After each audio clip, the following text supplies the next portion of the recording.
There's no feeling more discouraging than starting over, and that's what you're about to experience if you keep playing this game. It's going to be deeply frustrating. You might trade some of that frustration for disappointment if you are willing to admit that the mistake was yours and only yours, but the feeling will only get more intense the longer you play. You're going to want to quit playing, and every time you don't, every time you find the strength to keep going, you will only be setting yourself up for a bigger fall. And if you manage to get to the top, will that make you feel good? Will you feel that it's all being worth it? I think you will.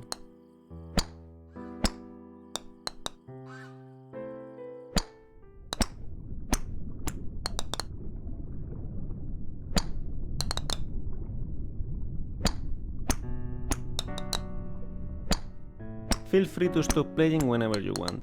Your progress will be saved automatically. Your dose of progress too.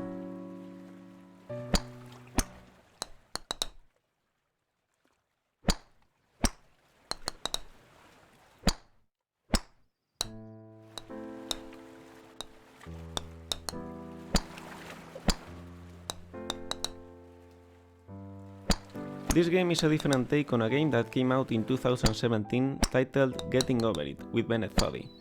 The author of that game, Bennett Foddy, was an Australian designer known at the time as the father of intentionally bad controls. Weird, unresponsive, and hard to understand, intentionally bad controls are bad in the sense that they are suboptimal for the task at hand, making a challenging and infuriating experience of what otherwise could well be a walk in the park. And yet, they often make for amusing games. In Getting Over It, your task is simply to climb up a mountain, but dragging yourself with a hammer while sitting inside a cauldron. No amount of forward progress is guaranteed. Some cliffs are too sheer or too slippery, and the player is in constant danger of falling and losing everything. I watched a video of Bennett Foddy playing his own game, and it was interesting to see how erratically he approached his own challenges. He knew it was possible to overcome them, and he knew the movements he needed to execute, so he will make an attempt, but he will fail, without a clear reason why. So he will try again, exactly the same movements he attempted the first time, and he will repeat this process until, eventually, it actually worked, giving the impression that the challenge was more about perseverance and luck than precision.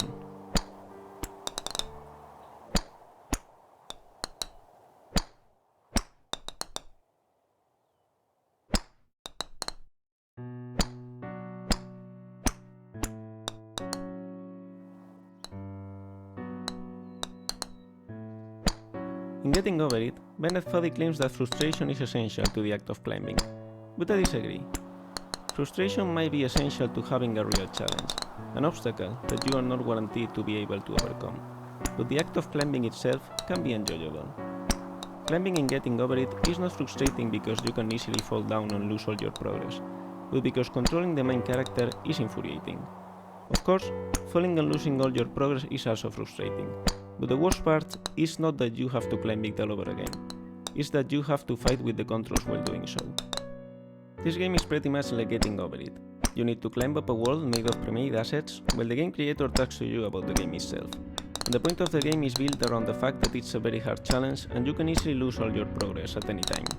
The main difference, what makes this game more than just a clone of the original, is its controls.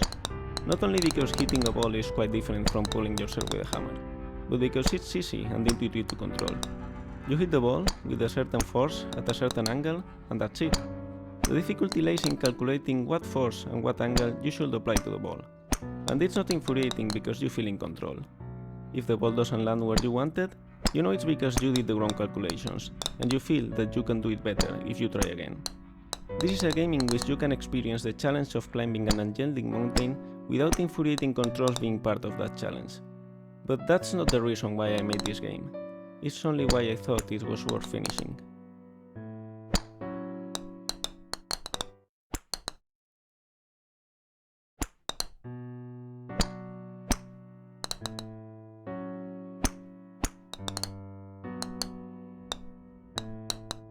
So, why did I make this game? I was lying in bed, thinking of an unusual concept for a golf game. It had nothing to do with this one, except for the fact that it will be challenging and potentially frustrating. I was considering if that frustration will be similar to that of Getting Over It, and then a title just popped up in my mind. Golfing over it, with Alba Mayo.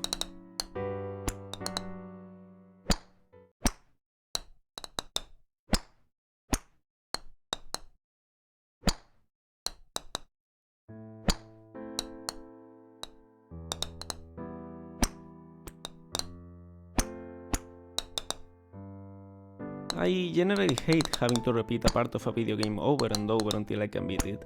Avoiding that is probably the main point of my design philosophy. So why did I make this game? The truth is, it was an accident, like an unplanned pregnancy. After coming up with the title, I wanted to test the concept, just to see what it would feel like. I created the ball and the controls, then I started building and testing the world. And it was fun. It was so much fun. I got into a deep state of flow. I worked all day, forgetting to eat, not wanting to sleep. I did the same the day after, and the one after that. And before I knew it, the body of the game was finished. I would have never planned to make a game like this.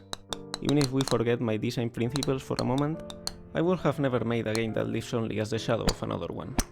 It feels cheap. It doesn't reflect well on me as an artist.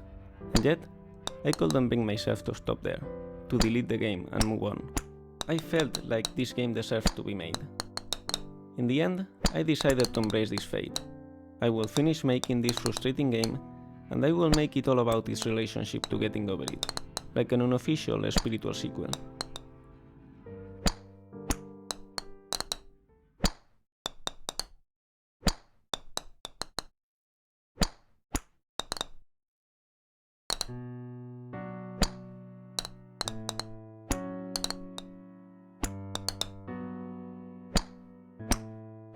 We are close to the top now.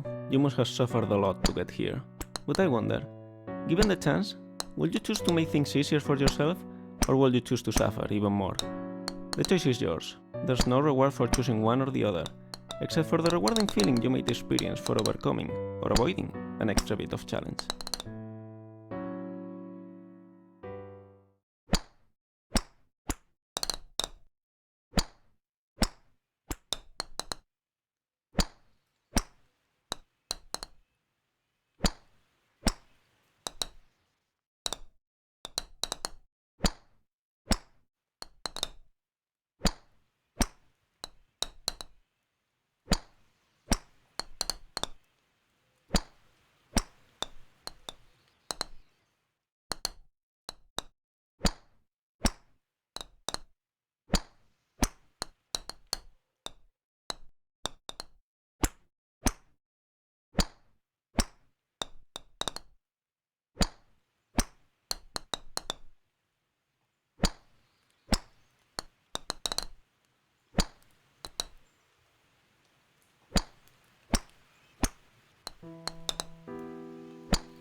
Hey, you're almost there! What you have done is pretty incredible. It's heroic. You are my hero, and I applaud you.